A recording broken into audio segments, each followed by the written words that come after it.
ये कहानी है एक सीधी बहू और खड़ूस सास की। सास बहू का रिश्ता तो आप जानते ही हैं।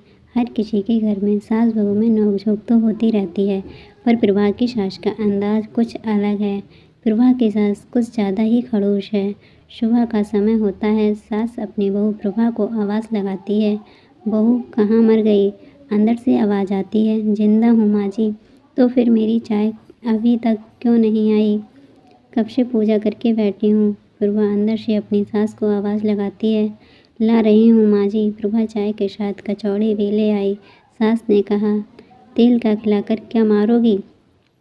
बहू ने कहा, ठीक है माँ जी, ले जाती हूँ। सास ने कहा, रहने दे, अब बना दी है तो खा लेती हूँ। सास ने कचौड़ी उठाई और कहा, कितनी बेकार कचौड़ी बनाई है तुमने बहू। माँ जी मुझे बर्तन धोने हैं, मैं जाती हूँ। बहू दरवाजे के पास छिपकर खड़ी हो गई। सास कचौड़ी पर टूट पड़ी और सारी कचौड़ी ख़त्म कर दी। बहू मुस्कुराई और काम पर लग गई। दोपहर के खाने का वक्त हुआ। सास ने फिर आवाज़ लगाई, कुछ खाने को मिलेगा? बहू ने आवाज़ नहीं दी। सास फिर चिल्लाई, भूखे मारोगी क्या? बहू आई सामने, खिचड़ी रख दी। सास गुस्से में, ये क्या है? मुझे इसे नहीं खाना, इसे ले जाओ। बहू ने कहा, आपको डॉक्टर ने दिन में खिचड़ी खाने को कहा है, खाना तो पड़ेगा ही। सास मुंह बनाते हुए, हाँ तू मेरी माँ बन जा। बहू फिर मुस्कुराई और चली गई। आज इनके घर पूजा थी। बहू सुबह 4 बजे से उठ गई। पहले स्नान किया, फिर फूल लाई, माला बनाई, रसोई साफ की, पकवान और भोजन बनाया। सुबह के 10 बज गए। अब सास भी उठ चुकी थी। बहू अब पंडित जी के साथ भगवान के वस्त्र तैयार कर रही थी। आज ऑफिस की छुट्टी भी थी। उनके पति भी घर पर थे। पूजा शुरू हुई। सास चिल्लाती हुई, बहू ये नहीं है, वो नहीं है। बहू दौड़ी दौड़ी आती और सब करती। अब दोपहर के 3 बज गए थे। आरती की तैयारी चल रही थी। पंडित जी ने सबको आरती के लिए बुलाया। जैसे ही बहू ने थाली पकड़ी, थाली हाथों से गिर पड़ी। शायद भोजन बनाते हुए बहू के हाथों में तेल लग गया था, जिसे वो पोंछना भूल गई थी। सारे लोग तरह तरह की बातें करने लगे। कैसी बहू है, कुछ नहीं आता, एक काम भी ठीक से नहीं कर सकती, न जाने कैसी बहू उठा लाए हैं, एक आरती की थाली भी संभाल नहीं सकी।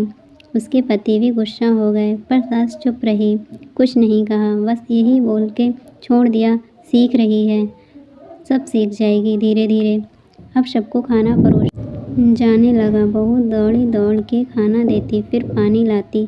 करीब 70-80 लोग हो गए थे। इधर 2 नौकर और बहू अकेली, फिर भी वहाँ सारा काम बहुत ही अच्छे तरीके से करती। अब उसकी सास और कुछ आस पड़ोस के लोग खाने पर बैठे। बहू ने खाना परोसना शुरू किया। सबको खाना दे दिया गया। जैसे ही पहला निवाला सास ने खाया, तुमने नमक ठीक नहीं डाला क्या? एक काम ठीक से नहीं करती, पता नहीं मेरे बाद कैसे ये घर संभालेगी। आस पड़ोस वालों को तो जानते ही हो ना साहब, वो बस बहाना ढूंढते हैं नुस्ख निकालने का। फिर वो सब शुरू हो गए, ऐसा खाना है, ऐसी बहू है, ये वो वगैरह वगैरह। दिन का खाना हो चुका था। अब बहू बर्तन साफ करने नौकरों के साथ लग गई। रात में जगराता का कार्यक्रम रखा गया था। बहू ने भी 1-2 गीत गाने के लिए स्टेज पर चढ़ी। सास जोर से चिल्लाई, मेरी नाक मत कटा देना, गाना नहीं आता तो मत गा, वापस आ जा। बहू मुस्कुराई और गाने लगी। सबने उसके गाने की तारीफ़ की, पर सास मुँह फुलाते हुए बोली, इससे अच्छा तो मैं गाती थी जवानी में, तुझे तो कुछ भी नहीं आता। बहू मुस्कुराई और चली गई। अब रात का खाना खिलाया जा रहा था। उसके पति के ऑफिस के दोस्त साइड में ही ड्रिंक करने लगे। उसका पति चिल्लाता, थोड़ा बर्फ लाओ, तो सास चिल्लाती, यहाँ दाल नहीं है, फिर चिल्लाता, कोल्ड ड्रिंक नहीं है, पापड़ ले आओ। इधर उधर आखिरी में उसके पति की शराब गिर पड़ी। उसके एक दोस्त पर और बोतल टूट गई। पति गुस्से में 2 झापड़ अपनी पत्नी को लगाते हुए कहता है, जाहिल कहीं की, देखकर नहीं कर सकती, तुझे इतना भी नहीं आता। सारे लोग देखने लगे। उसकी पत्नी रोते हुए कमरे की तरफ दौड़ी। फिर उसके दोस्तों ने कहा, क्या यार, पूरा मूड ख़राब कर दिया, यहाँ नहीं बुलाया होता, हम कहीं और पार्टी कर लेते। कैसी अनपढ़ गंवार बीवी ला रखी है तूने, उसे तो मेहमानों की इज्जत और काम करना तक नहीं आता। तुमने तो हमारी बेइज्जती कर दी। अब आस पड़ोस की औरतों को और बहाना मिल गया था। वो कहने लगी, देखो क्या कर दिया तुम्हारी बहू ने, कोई काम की नहीं है। मैं तो कहती हूँ अपने बेटे की दूसरी शादी करा दो, छुटकारा पाओ। इस गवार से सास उठी और अपने बेटे के पास जाकर उसे थप्पड़ मारा और कहा, अरे नालायक, तुमने मेरी बहू को मारा, तेरी हिम्मत कैसे हुई, तेरी टांग तोड़ दूंगी। उसके बेटे के दोस्त कुछ कहने ही वाले थे कि उसकी सास ने घूरते हुए कहा, चुप, बिल्कुल चुप, यहाँ दारू पीने आए हो, जबकि पता है आज पूजा है और तुम्हें पार्टी करनी है। कैसे संस्कार दिए हैं तुम्हारे माता पिता ने, और किसने मेरी बहू को जाहिल बोला। ज़रा इधर आओ, चप्पल से मारूंगी अगर मेरी बहू को किसी ने शब्द भी कहा तो। अरे पापी, तूने उस लड़की को बस इसलिए मारा कि तेरी शराब टूट गई। पापी, वो बच्ची सुबह 4 बजे से उठी है, घर का सारा काम कर रही है, ना सुबह से नाश्ता किया, ना दिन का खाना खाया, फिर भी हंसते हुए, सबकी बातें सुनते हुए, ताने सुनते हुए घर के काम में लगी रही। तेरे यार दोस्तों को वो अच्छी नहीं लगी। जूते से मारूंगी तेरे दोस्तों को जो कभी उन्होंने ऐसा कहा। उसके यार दोस्त चुपके से खिसक लिए।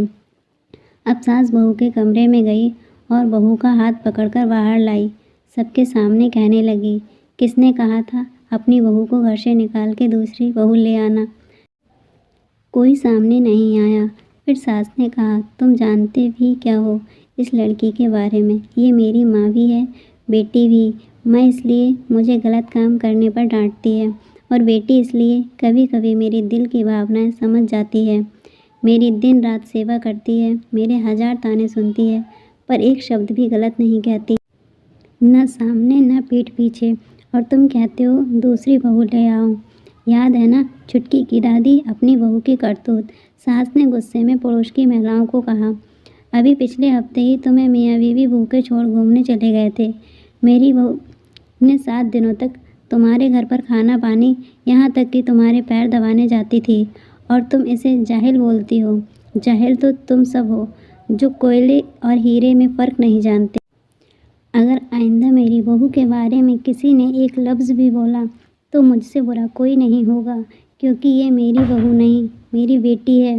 बहू शिश्कियाँ लेते हुए फिर कमरे में चली गई। सास ने एक प्लेट उठाई और भोजन परोसा और बहू के कमरे में खुद ले गई। सास को भोजन लाते देखा तो बहू ने कहा, अरे माँ जी, आप क्या कर रही हो, मैं खुद ले लेती। सास ने प्यार से ताना मारते हुए कहा, डर मत, इसमें जहर नहीं है, मार नहीं डालूंगी तुझे। तुझे नई सास चाहिए होगी, पर मुझे अभी भी तू ही मेरे घर की बहू चाहिए। बहू ने अपनी सास को रोते हुए गले से लगा लिया। सास भी रो दी। पहली बार और कहा, चल खाना खा ले। फिर मजाक करते हुए कहा, फिर मेरे पैर दबाने चले आना, और ये ख्याल मन में मत लाना कि सास बहुत बोलती है, किसी दिन मैं इसका गला दबा दूंगी। क्योंकि कभी मैं भी यही सोचती थी। दोनों खूब हंसने लगती हैं। कहानी अच्छी लगी हो तो प्लीज़ वीडियो को लाइक करें एंड चैनल को सब्सक्राइब करें।